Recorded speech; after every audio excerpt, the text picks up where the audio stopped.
Episode 38. ஒரே குட்டையில் விழுந்த 2 மட்டைகள். அன்று முழுவதும் சிவன்யா துருவிடம் எவ்வளவோ பேச முயற்சித்தாள். ஆனால் அவன் அவளிடம் பேச விரும்பவில்லை. அன்று மாலை காலேஜ் முடிந்து இருவரும் வீட்டிற்கு வந்தார்கள். வீட்டிற்கு வந்தவுடன் சிவன்யா அறையில் சென்று அடைந்து கொண்டாள். ஏய் சிவன்யா, கதவை தர, நான் உன்கிட்ட பேசணும். நான் இப்ப யார்கிட்டயும் பேசுற நிலைமையில இல்ல மினி, நீ அப்புறம் வா. சிவன்யா, கதவை தரன்னு சொல்றேன்ல, இப்ப நீ கதவு திறக்க போறியா இல்ல நான் அம்மா கிட்ட போய் சொல்லவா? வைஷாலியை பற்றி கூறினாள். நித்தம் சிவன்யா கதவை திறப்பாள் என்று எதிர்பார்த்தாள். அவள் நினைத்தது போலவே அடுத்த சில நிமிடங்களில் கண்களில் கண்ணீருடன் கதவை வந்து திறந்தாள் சிவன்யா. இப்ப என்னாச்சு? எதுக்காக அழுதுட்டு இருக்க? இன்னும் என்ன ஆகணும் மினி? நீ காலேஜ்ல நடந்தது எல்லாத்தையும் பார்த்தல்ல. அந்த அபியால இப்ப துரு என்கிட்ட பேசவே மாட்டேங்கிறான். இங்க பாரு சிவன்யா, காலேஜ்ல நடந்தது தப்புதான். ஆனா எனக்கு ஒரு விஷயம்தான் புரியல. அந்த துரு பேசலன்னு நீ எதுக்காக கவலைப்படுற? அவள் அப்படி கேட்கவும் ஒரு கட்டத்தில் சிவன்யா துரு தனக்கு எந்த வகையில் பிடிக்கும் என்பதை கூறினாள். சித்துவை பற்றியும் கூறினாள். இதை கேட்ட மினிக்குத்தான் தலையே சுற்றியது. இவ இப்ப என்ன சொல்றா?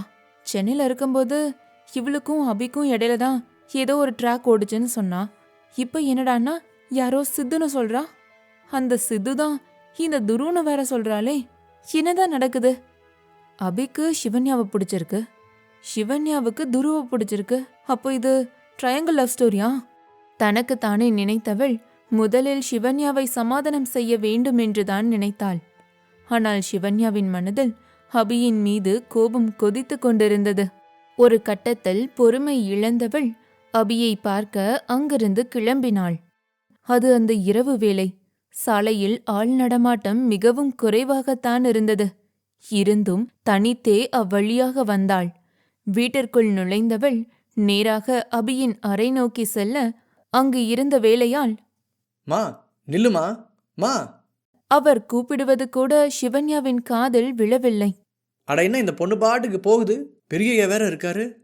அவருக்கு பயமாகத்தான் இருந்தது. ஆனால் சிவன்யா நேராக அபியின் அறைக்கு முன்னால் தான் சென்று நின்றாள். அங்கு அறைக்குள் அபி மட்டுமில்லை, அவனுடைய அப்பாவும் அங்குதான் இருந்தார். கோபமாய் வந்தவள் அபியின் அப்பாவை பார்த்தவுடன் அப்படியே அமைதியடைந்தாள். இதுக்கு மேல முடிவு பண்றது உன்னோட இஷ்டம். நான் சொல்றது புரியுதுல்ல? வேண்டா வெறுப்பாக பதிலளித்தவனின் பார்வை எதர்ச்சியாக அறைக்கு வெளியே பார்த்தது. அவன் சிவன்யாவை அந்நேரத்தில் அங்கு எதிர்பார்க்கவில்லை. அபியின் அப்பாவும் திரும்பி பார்த்தார். அபிக்குத்தான் படபடவென்று இருந்தது. அவனுக்கு என்ன சொல்வதென்று தெரியவில்லை.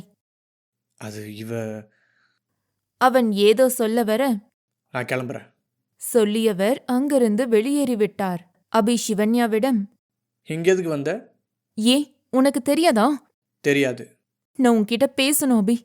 எனக்கு இப்ப வேலை இருக்கு, நீ கிளம்புறியா? சொன்னவன் அவன் பாட்டிற்கு இறங்கி கீழே வந்தான். சிவன்யாவும் விடவில்லை. அவனை பின்னாலேயே துரத்தி கொண்டு வந்தாள். இன்று அவனிடம் பேசியே ஆக வேண்டும் என்கிற முடிவில் இருந்தாள் போலும். நான் உன்கிட்ட பேசணும்னு சொல்றேன் அபி. பேசு, யார் வேண்டான்னு சொன்னா? அவன் என்னதான் அப்படி சொன்னாலும் அவனுடைய பேச்சில் ஒரு நக்கலும் திமிர்த்தன்மையும் தெரிந்தது. அதுவும் அவன் நிற்காமல் நடந்து கொண்டே பதிலளிக்க அது சிவன்யாவை அவமானப்படுத்துவது போல் அவளுக்கு தோன்றியது. அதில் கோபம் அடைந்தவள் வேகமாக அவனுக்கு முன்னால் சென்று நின்றாள். உன்னோட மனசுல நீ என்ன நினைச்சிட்டு இருக்க அபி? அவள் ஏதோ கோபமாகத்தான் கேட்டாள்.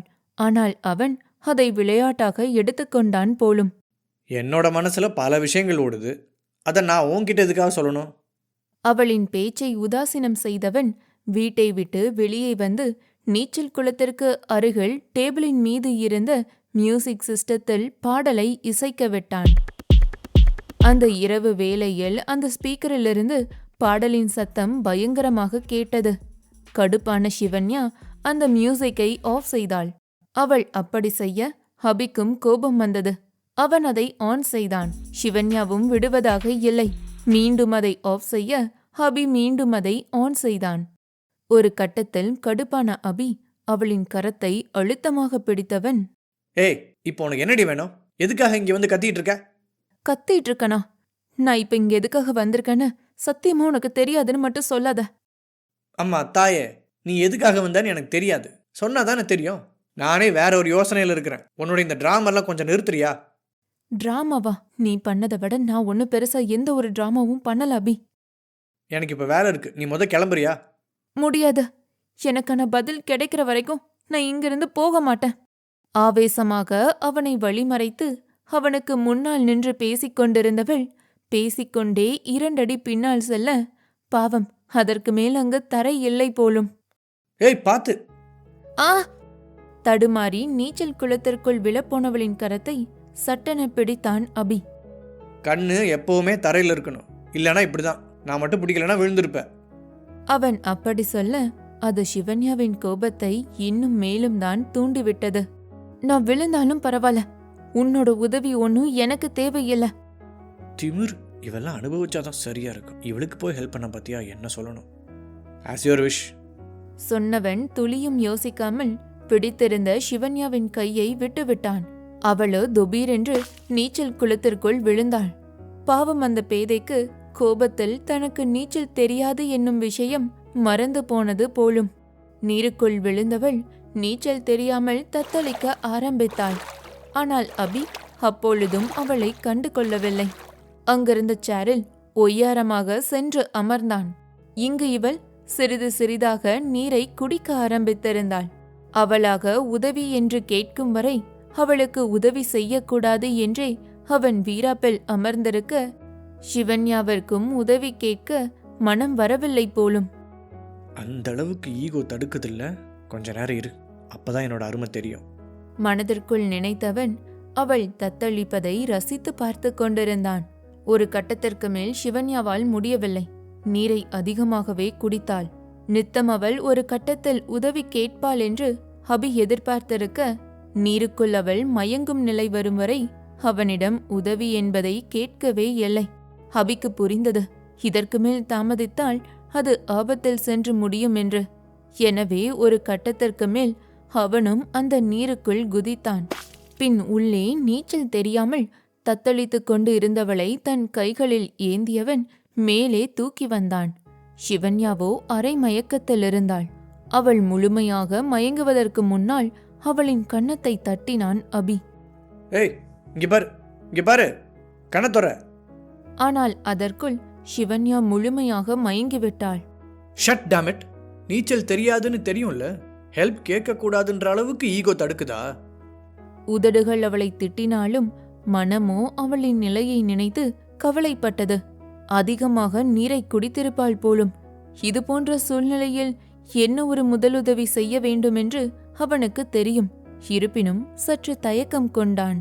பின் அவள் திட்டினாலும் பரவாயில்லை என்று நினைத்தவன் பெண்ணவளின் அருகில் வந்தான். நீரில் நனைத்து எடுத்த ரோஜாவைப் போல அவள் இருந்தாள். ஆடவன் முதலில் அவள் குடித்திருந்த நீரை அவள் வயிற்றிலிருந்து வெளியேற்றினான். பின் அவளின் கன்னத்தை மீண்டும் தட்டி பார்த்தான். சிவன்யா, கண்ணத்தொற. அப்பொழுதும் அவளிடம் அசைவில்லாமல் போக பெருமூச்சு ஒன்றை வெளியிட்டவன் துளியும் யோசிக்காமல் பெண்ணவளின் இதழோடு இதழ் பொருத்தினான். பின் தன்னுடைய சுவாசக்காற்றை அவளுக்கு கொடுத்தான். அதில் அடுத்த சில நொடிகளிலேயே இரும்பிக் கொண்டு எழுந்துவிட்டாள் சிவன்யா. என்னதான் அபி வெளியே சொல்லிக் கொள்ளவில்லை என்றாலும் அபியின் முக ரியாக்ஷனோ மிட்டாயை கொடுத்துவிட்டு அடுத்த சில நிமிடங்களிலேயே அதை பறித்து கொண்டார்களே என்பது போல்தான் இருந்தது. இரும்பிக் கொண்டு எழுந்தவள் எதிரே இருந்தவனை முறைத்து தள்ளினாள். அந்த முறைப்பிற்கான அர்த்தம் அபிக்கு சொல்லாமலேயே புரிந்தது. எழுந்து சென்று அங்கிருந்த ஒரு டவல் ஒன்றை எடுத்து வந்து அவள் முன்னால் நீட்டினான். எனக்கு ஒன்று தேவையில்ல. நனைந்த ஆடையுடன் குளிரில் நடுங்கிக் கொண்டே அவள் வேண்டாம் என்று கூறினாள். இது உனக்கு தேவைதாண்டா. என்னதான் அவள் வேண்டாம் என்று கூறினாலும் அவள் குளிரில் நடுங்குவதை அவனால் பார்க்க முடியவில்லை. அந்த டவலை அவள் வேண்டாம் என்று கூறினாலும் அதை அவளுக்கு போர்த்தி விட்டான். சரி சொல்லு, இப்போ உனக்கு என்ன வேணும்? வந்ததிலிருந்து அவள் கத்திக் கொண்டிருந்தாள். அப்பொழுதெல்லாம் அவன் கண்டு கொள்ளவில்லை. ஆனால் இப்பொழுது நடுங்கிக் கொண்டிருக்கிறாள். இப்பொழுதுதான் அவனுக்கு கேட்க வேண்டும் என்கிற எண்ணமே வந்தது போலும். ஏன் உனக்கு உனக்கு தெரியாதா? சொன்னாதான் தெரியும். அவன் அப்படி சொல்லவும் சட்டென எழுந்த சிவன்யா அபியின் அருகில் வந்து நின்றாள். அவனுக்கு அவளுடைய பார்வைக்கான அர்த்தம் புரியவில்லை. அவன் எதிர்பாராத நேரத்தில் அவனிடமிருந்து போனை பிடுங்கியவள் அவனுடைய வாட்ஸ்அப் குரூப்பிற்குள் சென்றாள். அதில் இன்று காலேஜ் முழுவதும் பேசப்படும் அந்த வீடியோவை பற்றி அவனுக்கு காட்டினாள். அதை பார்த்த அபிக்கு உண்மையில் அதிர்ச்சிதான். அவன் காலையிலிருந்து வாட்ஸ்அப்பின் பக்கம் வரவே இல்லை. அதனால் என்ன நடந்தது என்று அவனுக்கு தெரியவே தெரியாது. ஏய், இது இது இங்க பாரு, சீரியஸா நான் இதை பார்க்கல. அப்போ இது எப்படி? அத நீதான் சொல்லணும் அபி. இது எப்படி? இத கேட்கத்தான் நான் இங்க வந்தேன். இங்க பாரு, நான் இதை பண்ணல. நீ பண்ணலன்னா இத வேற யாரு பண்ணா? இந்த வீடியோ உன்கிட்ட மட்டும்தான் இருந்தது. இந்த விஷயம் உனக்கும் எனக்கும் மட்டும்தான் தெரியும். அதான் எனக்கு எப்படின்னு. ஏதோ சொல்ல வந்தவனுக்கு அப்பொழுதுதான் ஒரு விஷயம் நினைவில் வந்தது. நேற்று அவனை பார்க்க தாரா வந்திருந்தாள். துரு மற்றும் சிவன்யாவின் மீது இருந்த கோபத்தால் அந்த மெமரி கார்டை கையில் வைத்தபடி அபி யோசித்துக் கொண்டிருந்தது உண்மைதான். ஆனால் அதன் பிறகு அவனுடைய எண்ணம் மாறியது. அந்நேரத்தில்தான் தாரா அங்கு வந்தாள். அவனிடம் பேச வேண்டுமென்று சொல்லி சிறிது நேரம் பேசிக் கொண்டிருந்தாள். பின் அவளாகவே கிளம்பிவிட்டாள். ஓ, அப்போ இது தாரா பண்ண வேலையா? ஆனா அவ எதுக்கு? யோசித்தவனின் பார்வையில் எதிரே குளிரில் நடுங்கிக் கொண்டிருந்தவள்தான் தென்பட்டாள். இங்க பாரு, முதல்ல உள்ள போலாம், அப்புறம் பேசிக்கலாம். இல்ல, நீ எனக்கு பதில் சொல்லு. உன்னால துரு என்கிட்ட பேசுறதே இல்ல. அவள் அப்படி சொன்னதும் அபிக்கும் கோபம் வந்தது. வீடியோ வெளியே வந்ததால் கோபப்படுகிறாளோ என்று நினைத்தான். ஆனால் அந்த துரு பேசவில்லை என்றுதான் இவள் கோபப்படுகிறாள் என்று அறிந்தவுடன் அவனுடைய ஈகோவும் சற்று எட்டி பார்க்க செய்தது. ஓ, அப்ப மேடம்க்கு இந்த வீடியோ வெளியே வந்தது பிரச்சனை இல்லை. இதை பார்த்துட்டு அந்த துரு உன்கிட்ட பேசுறது இல்லை, அதுதான் பிரச்சனை இல்லையா? அப்போ ஒரு விஷயத்த நல்லா கேட்டுக்கோ. யார் உன்கிட்ட பேசுகிறா பேசல அப்படிங்கிறது எனக்கு முக்கியம் இல்லை. இந்த வீடியோவை நான் ரிலீஸ் பண்ணலை. இது எப்படி வந்துச்சுன்னு எனக்கு தெரியாது. நீ கேட்ட கேள்விக்கு பதில் கிடைச்சிருச்சு இல்லையா? இப்போ உள்ளவா சொன்னவன் சிவன்யாவின் பதிலுக்கு கூட காத்திருக்காமல் சட்டென பெண்ணவளை தன் கரத்தில் தூக்கிக் கொண்டான். அவனின் செய்கையில் பதறிப்போனாள் சிவன்யா. என்ன விடு அபி. அவள் எவ்வளவோ துள்ளினாள். ஆனால் அவன் கேட்பதாக இல்லை. வலுக்கட்டாயமாக அவளை தூக்கிக் கொண்டு வீட்டிற்குள் நுழைந்தான்.